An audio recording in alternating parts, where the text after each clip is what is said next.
Hola, ¿cómo están? Bueno, vamos a continuar con la segunda parte de la asignatura, el PowerPoint.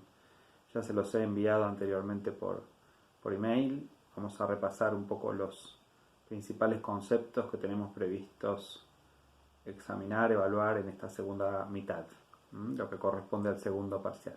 Vamos a ampliar acá para que ustedes puedan ver bien la imagen. Ahí está. Entonces vamos a comenzar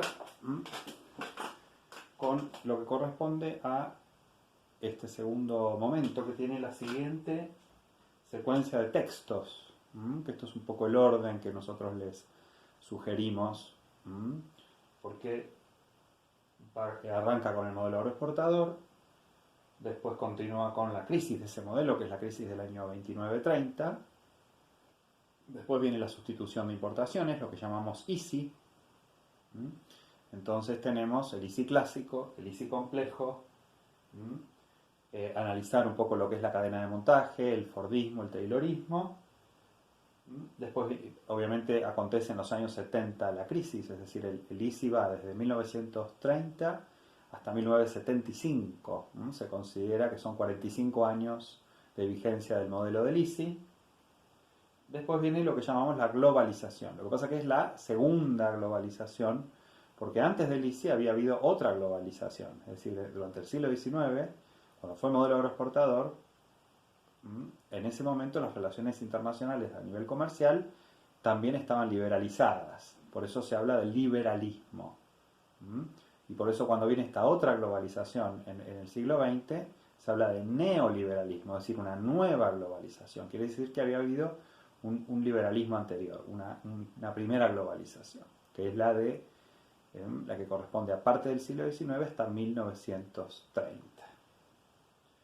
Bueno, entonces vemos neoliberalismo, un poco el análisis en Latinoamérica, lo que está en el texto sugerido que lean, y neoliberalismo en Argentina, y después la crisis reciente del capitalismo, que en el año 2007-2008 hubo una crisis que fue casi como la de 1930, nada más que el Estado en ese caso tomó medidas anticrisis y por eso la pudo contrarrestar de otra manera y no tuvo el alcance que tuvo la de 1930, ¿sí? Pero un poco esta es la secuencia de las lecturas que se pide para que entiendan cómo está pensado el orden, ¿no? En esta segunda parte de la materia. Bueno, entonces estamos con el modelo agroexportador. Entonces allí lo que pueden ver en el mapa de los ferrocarriles argentinos es muy representativo porque los ferrocarriles en realidad fueron inversiones británicas. Entonces el mapa lo que está mostrando es que el modelo agroexportador implicó la ocupación principalmente de la región pampeana, de la llamada Pampa Húmeda, para poder de allí sacar las materias primas alimenticias y de ahí mandarlas con destino a ultramar, es decir, a la metrópoli británica. Es decir, en Inglaterra en ese momento estaba aconteciendo la segunda revolución industrial y necesitaban importar materias primas. En el caso de Argentina, en esta división internacional del trabajo, se especializó en commodities o materias primas alimenticias. Sabemos que nuestro país es muy fuerte en ese rubro, digamos, está fuertemente especializado por sus condiciones, tener una llanura muy fértil como la región pampeana, con buena cantidad de agua, con buenos suelos, y esto al irse ocupando permitió la puesta en valor en producción de esos territorios y entonces exportar alimentos hacia Gran Bretaña. Bueno, hay una pregunta que nos hacemos para este momento, tiene que ver con ¿por qué Buenos Aires no es la capital de Buenos Aires? Eso es una pregunta bien interesante para pensar, es decir, ¿por qué la ciudad de Buenos Aires, si ustedes piensan hoy en día, no es la capital de la provincia de Buenos Aires? Y se llaman igual, algo pasó ahí. Entonces, esa pregunta tiene que ver con el modelo agroexportador. ¿Por qué? Porque cuando termina la colonia, recordemos que Argentina, en realidad antes de llamarse Argentina, se considera la independencia en 1816, lo que fue toda la etapa postcolonial fue muy traumática. Durante el siglo XIX hubo muchas guerras civiles, hubo más de 50 años de guerras civiles. Es decir, fue muy difícil ensamblar este enorme territorio, el octavo país más extenso del mundo como es la Argentina, fue muy difícil de ensamblar estos enormes territorios para que todas las provincias aceptaran formar parte de lo que después se va a llamar Confederación Argentina y finalmente República Argentina. Porque el problema, ¿por dónde pasaba? Por el control del puerto. Esto ustedes lo recordarán de haberlo visto en el secundario, es decir, el problema entre unitarios y federales, el problema entre la provincia de Buenos Aires, que controlaba el puerto de Buenos Aires, y el resto de las provincias que no aceptaban que la provincia de Buenos Aires controlara el puerto, porque el puerto implicaba el control de las divisas comerciales, de los impuestos, de las tasas aduaneras, por exportaciones, por importaciones, entonces implicaba un enorme poder económico. Entonces, gran parte de la disputa durante el siglo XIX, que explicó la mayoría de las guerras, tiene que ver con el control del puerto. Finalmente, la provincia de Buenos Aires es derrotada en 1880, es decir, Carlos Tejedor, el último gobernador o el último caudillo bonaerense que se resiste al avance de las fuerzas federales, finalmente es derrotado en 1880, estamos hablando muy entrado el siglo XIX. Y finalmente entonces ahí sí se imponen, ¿no es cierto?, se federaliza, se somete a la provincia de Buenos Aires, que era como la última rebelde que no aceptaba subordinarse al nuevo orden, y entonces una vez que la provincia de Buenos Aires es sometida al control de las fuerzas federales, lo que se hace es federalizar ese pedacito que es el territorio que rodea al puerto. Eso es la capital federal, lo que hoy llamamos Ciudad Autónoma de Buenos Aires, la CABA. Entonces, ¿qué se decidió en ese momento? Que la provincia de Buenos Aires pasaba a tener otra capital, que fue la ciudad de La Plata, que fue en ese momento de cero, se creó la ciudad de La Plata, por eso La Plata tiene esas diagonales y una ciudad muy hermosa, toda planificada de cero. Entonces se corrió 60 kilómetros, 70 kilómetros al sur del puerto, la capital de la provincia de Buenos Aires, a La Plata. Pero el puerto se federaliza, es decir, la ciudad de Buenos Aires, la capital, pasa a ser capital de la Argentina, la capital federal, la sede del gobierno federal. Y los ingresos del puerto se coparticipan entre todas las provincias. Es decir, ahí aparece la idea de lo que hoy llamamos coparticipación federal. Ese complejo arreglo fue el que finalmente se logró, es decir, se estableció una constitución federal, las provincias finalmente aceptaron formar parte de la República Argentina con la condición de que la provincia de Buenos Aires no controlara más a la ciudad de Buenos Aires. Por eso la capital federal, la General Paz, divide dos jurisdicciones diferentes. Una cosa es la ciudad autónoma, la capital federal, y otra cosa es la provincia de Buenos Aires, que tiene capital en La Plata.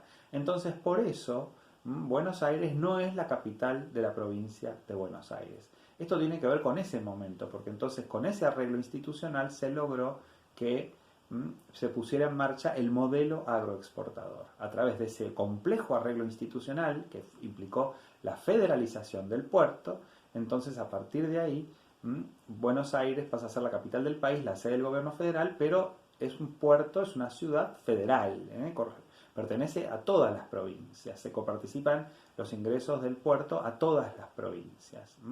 Ya no es Buenos Aires la que controla el puerto. Ese fue finalmente el arreglo al que se llegó.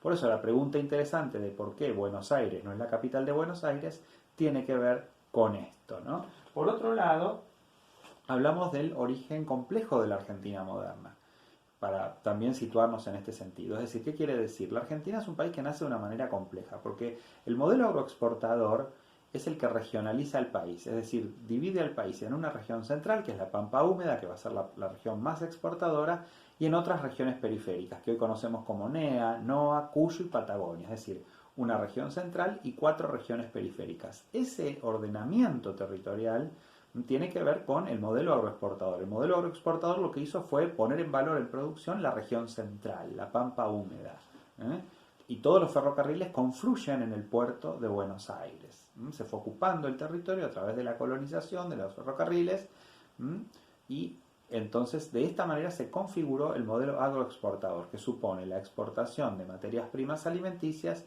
y la importación desde Inglaterra de manufacturas de bienes industrializados.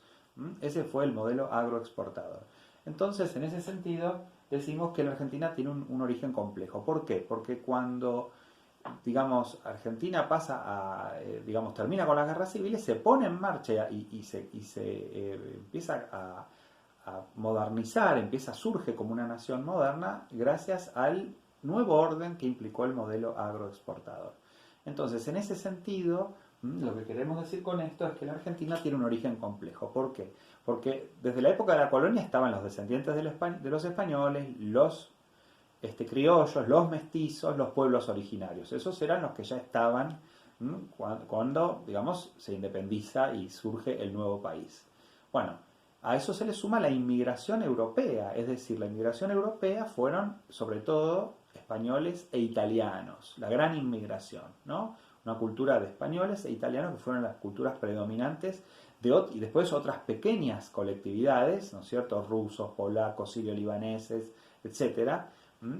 Hay muchas colectividades, pero el tema de fondo es que el principal componente migratorio fueron españoles e italianos. Por otro lado, la clase dominante de la época, que simpatizaba mucho más con traer otro tipo de inmigrantes, pero finalmente los que vinieron fueron españoles e italianos. Sin embargo, la clase dominante de la época tenía sus ojos puestos en París, es decir, en ese momento la capital de la cultura mundial era considerada París. Por lo tanto, la clase dominante argentina hablaba francés, quería ser de Buenos Aires, ¿no es cierto?, la París de Sudamérica. Por eso el centro de Buenos Aires fue toda la arquitectura Art Nouveau, la Diagonal Norte, la Diagonal Sur, la 9 de Julio, son todas copiadas de las calles de París, de la Avenida de los Campos Elíseos. Es decir, se trató de hacer de Buenos Aires la París de Sudamérica, porque la clase dominante de la época se veía reflejada en la cultura francesa. Pero por otro lado, los que tenían el dinero, los que invertían acá, y Argentina formaba parte de su zona de influencia económica, eran los británicos. Por lo tanto, la clase dominante argentina hacía negocios con los ingleses, que eran los que era la potencia mundial desde el punto de vista económico de la época, ¿no? Entonces, fíjense la complejidad del origen de nuestro país, ¿no? Es decir, ya los criollos, los mestizos, los descendientes de españoles, los pueblos originarios. A eso se sumaron los inmigrantes italianos, españoles, una clase dominante afrancesada, pero que además hacía negocios con los británicos. Toda esa enorme complejidad tiene que ver con el origen de la nación moderna, con el origen de ese nuevo país que pasó a llamarse República Argentina. Entonces decíamos que se estaba llevando a cabo en Gran Bretaña, sobre todo la principal potencia de la época, como si fuera Estados Unidos ahora. En ese momento Gran Bretaña era el gran imperio de la época. Entonces en ese momento se estaba llevando a cabo la segunda revolución industrial. Por lo tanto, los británicos acá invertían. Argentina era uno de los países donde más invertían fuera del circuito europeo. Es decir, además de Argentina, la India, Australia, Nueva Zelanda, Canadá. Bueno, Argentina estaba dentro de ese circuito de inversiones británicas, con la particularidad que Argentina es un país donde no se habla inglés, donde la población mayoritariamente no habla inglés. Entonces, eso también es llamativo, ¿no? Porque los otros países donde ellos realmente invirtieron mucho dinero, como acá, fuera de Europa, sí hablan inglés, ¿no? Argentina es como el caso de un país de habla española, pero bajo la zona de influencia económica británica, ¿no? Entonces invirtieron en ferrocarriles, en la banca, en frigoríficos, en estancias. Entonces los británicos, ¿no es cierto?, tuvieron esa particular, digamos, obviamente eso fueron las bases del modelo agroexportador, ¿no? Acuérdense que en ese momento el tema era la ganadería, sobre todo. Los grandes terratenientes de la pampa húmeda eran grandes propietarios de campos ganaderos, estancieros, muy asociados a los intereses británicos. Entonces, el modelo agroexportador tiene dos momentos. Un primer momento directamente donde gobiernan los conservadores, que representan mucho más directamente al capital británico, o en todo caso a los negocios con los capitales británicos, a los terratenientes, a los ganaderos. En ese momento estaba lo que se denominaba el fraude patriótico, ¿no? Por lo tanto, los conservadores se turnaban en el poder, pero no había elecciones limpias y transparentes. Entonces empieza a surgir empieza a haber conflicto con los conservadores, y entonces surgen los radicales. La clase media urbana, los nuevos comerciantes, empiezan a crecer las ciudades, y por lo tanto el radicalismo surge en la escena política pidiendo elecciones limpias y transparentes. Esto se logra con la famosa ley Sáenz Peña, del voto secreto obligatorio universal. Hasta ese momento solo votaban los varones, no votaban las mujeres, pero bueno, se llevan a cabo las primeras elecciones limpias y gana Hipólito Yrigoyen después Alvear y por último Irigoyen. Es decir, hay 3 presidentes radicales al final del periodo del modelo agroexportador. El modelo no tiene grandes cambios, sigue dependiendo de las exportaciones, pero se agrega una mayor representación política de las clases medias urbanas. Los radicales representaban eso, ¿no? Entonces, el modelo agroexportador, digamos, durante más de 50 años, le garantizó a la Argentina, si bien tuvo distintos momentos, hubo crisis y demás, pero fueron 50 años donde la Argentina recibió muchísimas divisas del exterior por agroexportación. Por lo tanto, se pensaba en ese momento que la Argentina estaba destinada a ser una gran potencia y que cuando fue el primer centenario, ¿no es cierto?, en 1910, la clase dominante de la época era muy optimista, pensaba que la Argentina estaba llamada a ser una de las grandes potencias del mundo, porque se pensaba que el tema del modelo agroexportador iba a durar para siempre y que siempre le iban a comprar a Argentina los alimentos que producía y a muy buen precio, que era lo que pasó durante la mayor parte del modelo, ¿no?